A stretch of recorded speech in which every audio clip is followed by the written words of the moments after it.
Hi friends, ఈ వీడియోలో నేను బేబీ పార్టీ సీట్ గురించి రివ్యూ ఇస్తున్నాను. ఇది మా బాబుకి యూజ్ అయిందా లేదా అని. ఈ సీట్ నేను అమెజాన్లో తీసుకున్నాను. క్వాలిటీ వైజ్గా అయితే బాగుంది. ఈ పార్టీ సీట్లో చాలా డిజైన్స్, చాలా రకాలు వచ్చాయి. అందులో ఇంక ఇది బాగుంది అని చెప్పేసి ఇంక ఇది తీసుకోవడం జరిగింది. దీని రివ్యూ కూడా అంతా బాగుందని. దీన్ని మనం రెండు రకాలుగా యూజ్ చేసుకోవచ్చు. మొత్తం ఇదాన్ని ఒక సెట్ ఇలానే పెట్టేయచ్చు.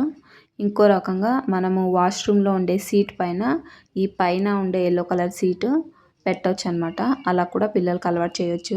పిల్లలకి మనం ఈ సీటు 2 ఇయర్స్ నుంచి అలవాటు చేస్తే మెల్లిగా ఒక 5-6 ఇయర్స్ వరకు వాళ్ళు నేర్చేసుకుంటారు. డైరెక్ట్ వాళ్ళు వాష్రూమ్ సీట్ మీదకే వెళ్ళి కూర్చోవడము. మా బాబుకి 2 ఇయర్స్ కంప్లీట్ అయ్యి 3 ఇయర్స్ రన్ అవుతుంది. వాడికి మెల్లిగా ట్రైనింగ్ ఇద్దామని చెప్పేసి తెప్పించాము. వాడికి చూపించాము ఇలా ఇలా వెళ్ళాలని చెప్పేసి. వాడికి ట్రైనింగ్ ఇవ్వడం అంటూ జరిగింది. వాడు 1 డే మాత్రమే ఇది యూజ్ చేశాడు. అస్సలు మళ్ళీ ఇంకా దాని జోలి కూడా పోలేడు.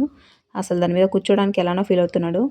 నేను డైరెక్ట్ దీన్ని వాష్రూమ్లో పెట్టి నువ్వు అక్కడే వెళ్ళాలని చెప్పేసి వాష్రూమ్లోనే పెట్టి వాడికి చూపించాను. ఇలానే వెళ్ళు అని. 1 డే మాత్రమే వెళ్ళిండు. తెల్లారి నుంచి అస్సలు దాని వైపు కూడా చూడలేదు. వాడు అస్సలు దాన్ని పట్టించుకోలేదన్నమాట. అయితే పిల్లలు ఆడుకునే ప్లేస్లోనే పెడితే మెల్లిగా అలవాటు అవుతారు అన్నారని అలా పెట్టినా కానీ వాడు దాంతోనే ఆడుకునేవాడే కానీ అసలు దాంట్లో అలవాటు అవ్వలేదు వాడు. అయితే party seat rest and toilet seat మీద పెట్టి అలవాటు చేసినా కానీ వాడు అసలు అలా కూడా కూర్చోలేదు. వద్దంటే వద్దని చెప్పేసి. ఇంకా వీడు మా బాధ చూడలేక రెస్ట్ అండ్ టాయిలెట్ మీద అటు ఇటు కాలు పెట్టి నిల్చొని లేదా కూర్చొని వెళ్తాడు. ఇలా మా బాబు కోసం తీసుకొచ్చిన పార్టీ సీట్ మీద మాత్రం వెళ్ళాడు. ప్రజెంట్ ఇప్పుడు ఇది మూల పడుంది. మాకు నో యూస్. సరే ఇంకా నెక్స్ట్ చూద్దాము. మా పాపకైనా ఇది యూజ్ అవుతుంది అని అనుకుంటున్నాను. అందరి పిల్లలు ఒకలా ఉండరు. ఒక్కో బేబీ యాటిట్యూడ్ ఒక్కోలా ఉంటుంది.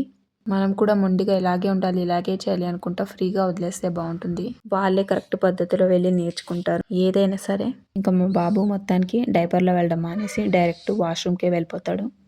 ఈ వీడియో మీకు నచ్చినట్టయితే లైక్ చేయండి. ఎవరికైనా యూజ్ అవుతే షేర్ చేయండి. అలానే సబ్స్క్రైబ్ చేసుకోండి.